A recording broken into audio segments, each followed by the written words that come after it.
Okay, so welcome back everyone into this channel. So today we are going to discuss about working with the files. While working, if you are just watching the LinkedIn and Facebook and Instagram, there are lots of things are going working with the images kind of things. Okay, not only the images, but in real world, working with the file is we should always aware that how to work with the file and where we have to how we have to store file and how to we have to retrieve the file kind of things. Okay, so let's take a scenario that I need to store a profile of a particular user. Just think about that. I need to store a profile image of that particular user. Okay, so how we can process with this particular requirement? Suppose we are a let's say if you are a Java developer and you need to work with the Spring Boot kind of thing. Okay, first we will think about that where we will store that particular file, that particular image file. Okay, so in this there will be a two cases.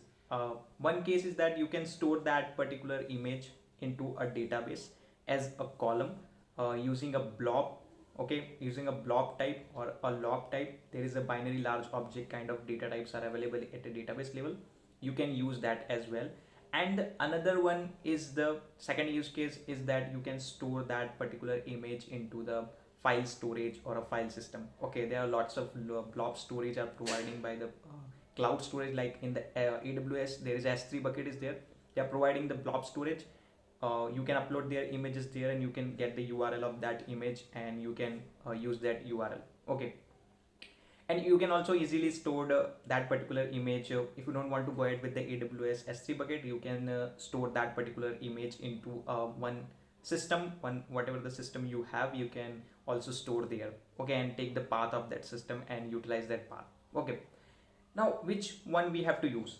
Do we need to go ahead with the database kind of thing or do we need to go ahead with the file system? Okay, actually as a best practice that you have to store images into your file storage, because the file storage is a very cheaper in compared to the database storage. Okay, whenever you are storing the database, the file into the database, it is taking us some more memory in comparison to the file storage. Okay, another thing is advantage of file system according to me, that whenever you are storing that image or any kind of file data into the database, then your database table size will be increased, which will be also impact on your retrieving process. Whenever you want to retrieve something, it will take some time because it needs to scan lots of data, and your table is having a lots of data, that's why it will take some time.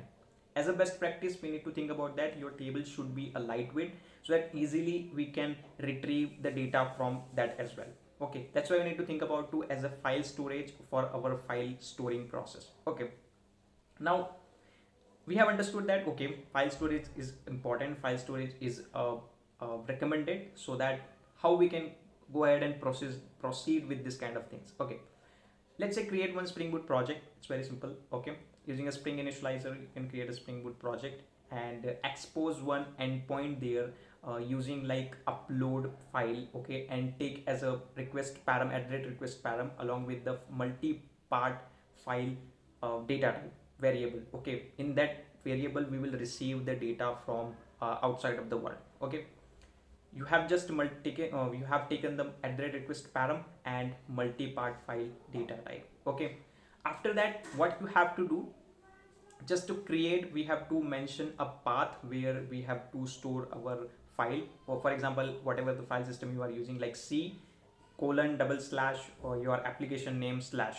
Okay, this is our base path. Suppose this is a base path where we will be storing or uploading our files. Okay, we will take this path into our application.properties file because it is an application specific property. That's why we have to put into the application.property file. Okay, this is your base path file. Okay, this is your base path where we will be store our all the files. Okay, and you have just to inject it into your controller by using @value annotation. Okay, now what we have to do, this is particular folder like C colon and double slash whatever the folder name is there. If we have deployed it somewhere else, this folder needs to be created automatically. Okay, what you can do, you can create a one bean lifecycle method, which is init method annotate with the post construct, and in that method you can check that if this particular base path is not available, just create it.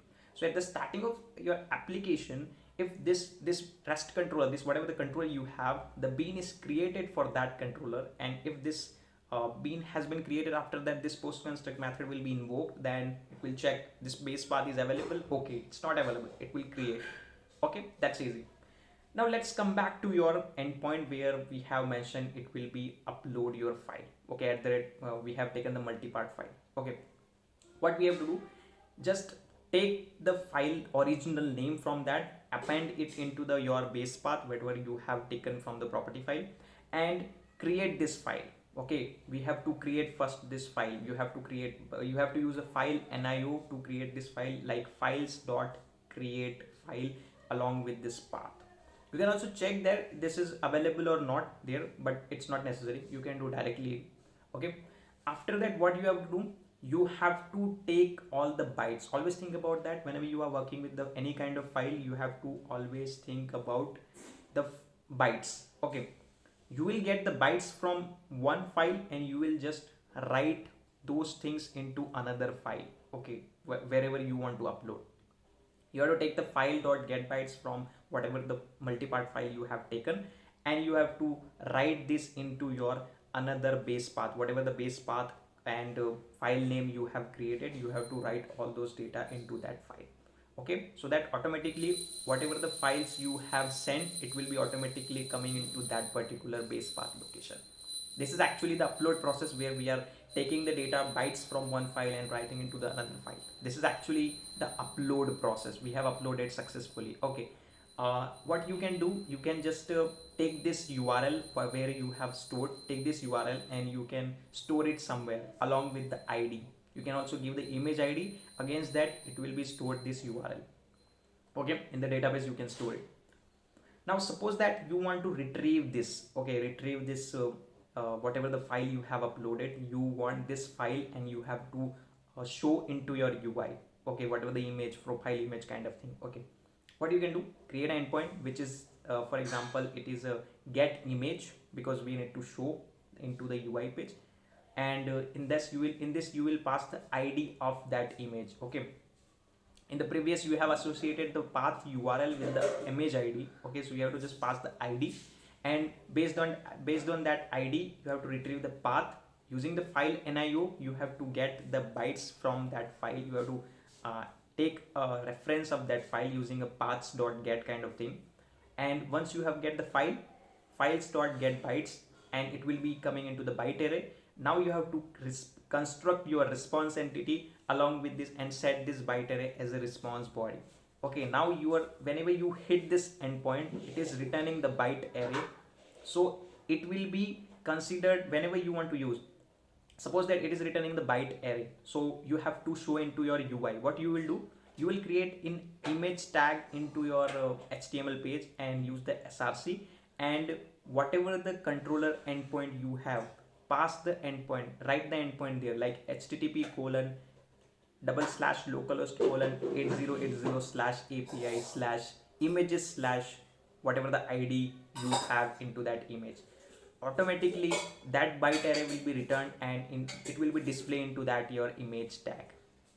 This is superb, right? This is actually the process how we will display your images, your files into your UI side. Okay, now suppose there is a use case that I don't want to display these images into my UI site. I want to give the facility that I want to download. Whenever I will click on the download button, it should download the image, or it should download the PDF file, or it should download whatever the files you have.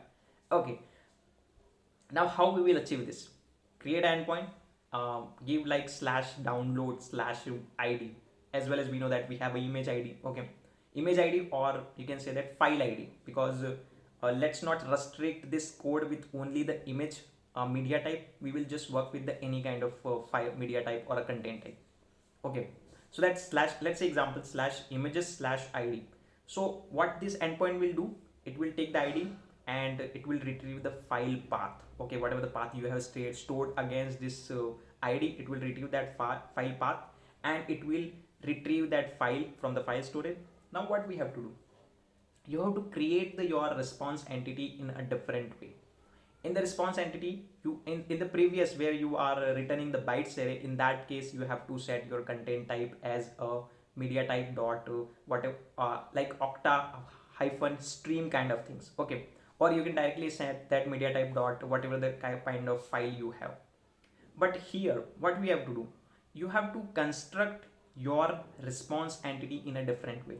In your response entity you have to set one header value into your response entity, which is a content disposition.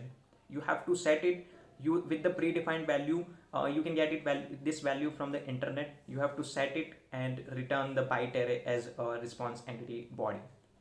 Whenever you hit this url like http colon double slash localhost colon 8080 slash images or slash download and slash id, whenever you hit this url, you will be, that file will be automatically downloaded into your browser. Okay, so this is actually the two cases that we need to work. Whenever you have to work with the files, you have to be aware all these kind of things. You can customize these things according to your requirement.